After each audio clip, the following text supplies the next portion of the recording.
ब्राह्मणेभ्यः सम्प्रदते नमो नमः।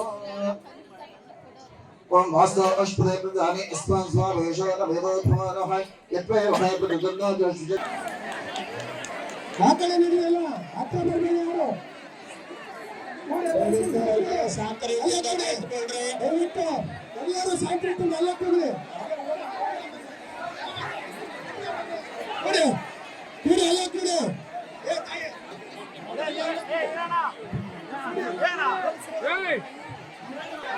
ಕೂಡಿ ಎಲ್ಲ ದಯವಿಟ್ಟು ಕೂಡಿ ಎಲ್ಲ ಕೂಡಿ ಅಭಿವೃದ್ಧಿ ಒಪ್ಪಂದವನ್ನು ಕೇಳಲ್ಲಪ್ಪ ಒಪ್ಪಂದ್ರಿ ಬೇಗ.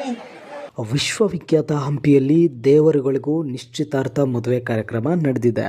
ಹೌದು, ಇಂಥ ಅಪರೂಪದ ಸಾಂಪ್ರದಾಯಿಕ ಐತಿಹಾಸಿಕ ಸುಕ್ಷೇತ್ರ ಹಂಪಿಯಲ್ಲಿ ಮಾತ್ರ ಬಹುಶಃ ಇದೆಲ್ಲ ಕಾಣಸಿಗೋಕ್ಕೆ ಸಾಧ್ಯ. ವಿಶ್ವ ಪಾರಂಪರಿಕ ತಾಣ ಹಂಪಿಯಲ್ಲಿ ಫಲಪೂಜಾ ಮಹೋತ್ಸವ ಸಹ ನಡೆದಿದೆ. ಇಂದು ಸಾವಿರಾರು ಭಕ್ತರ ಸಮ್ಮುಖದಲ್ಲಿ ಅದ್ದೂರಿಯಾಗಿ ಶ್ರೀ ವಿರೂಪಾಕ್ಷ ಹಾಗೂ ಪಂಪಾಂಬಿಕೆಯವರ ಎಂಗೇಜ್ಮೆಂಟ್ ನಡೆದಿದೆ. ಹಂಪಿಯ ಶ್ರೀ ವಿರೂಪಾಕ್ಷದಿಂದ ಕೋದಂಡರಾಮ ದೇಗುಲದವರೆಗೂ ಪಲ್ಲಕ್ಕಿಯಲ್ಲಿ ದೇವರನ್ನು ಹೊತ್ತು ಸಾಗಲಾಗುತ್ತೆ. ಗಂಡು ಹೆಣ್ಣು ಕೇಳೋ ಶಾಸ್ತ್ರ ಪದ್ಧತಿಯು ಸಹ ಇಲ್ಲಿ ನಡೆಯುತ್ತೆ.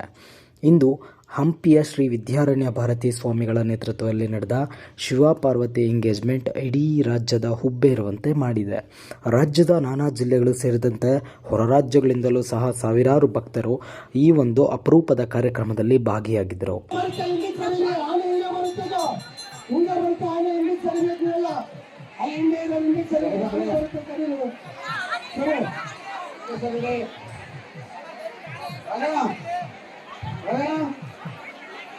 ಆನೆ ಬರ್ತಾ ಸರಿ ನಿಂತು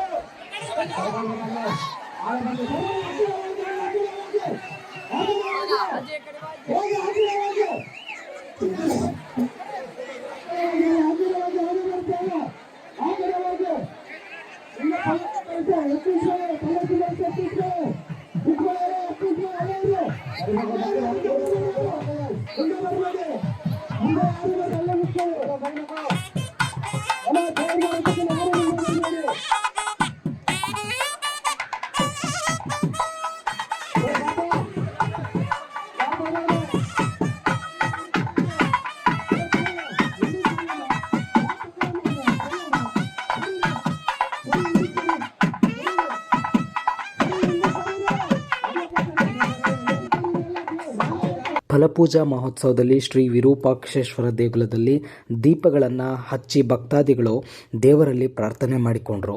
ಆಂಧ್ರ ಪ್ರದೇಶ, ತೆಲಂಗಾಣ, ಮಹಾರಾಷ್ಟ್ರ, ತಮಿಳುನಾಡು ಸೇರಿದಂತೆ ನಾನಾ ಕಡೆಯಿಂದ ಭಕ್ತರು ಆಗಮಿಸಿ ಈ ಒಂದು ಕಾರ್ಯಕ್ರಮವನ್ನು ಯಶಸ್ವಿಗೊಳಿಸಿದ್ದಾರೆ. ಇನ್ನು ಶ್ರೀ ಪಂಪಾಂಬಿಕೆ ವಿರೂಪಾಕ್ಷನ ನಿಶ್ಚಿತಾರ್ಥ ಸಹ ಅದ್ದೂರಿಯಾಗಿ ನೆರವೇರಿದೆ.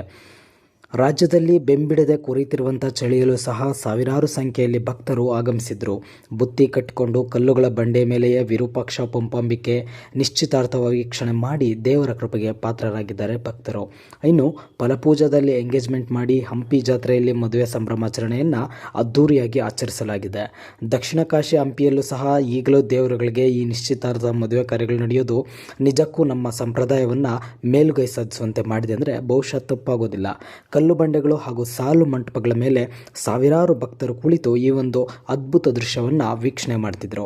ಶ್ರೀ ವಿರೂಪಾಕ್ಷ ದೇಗುಲದಲ್ಲಿ ಕಾರ್ತಿಕೋತ್ಸವ ಸಹ ಭಕ್ತರು ನಡೆಸಿಕೊಟ್ಟಿದ್ದಾರೆ.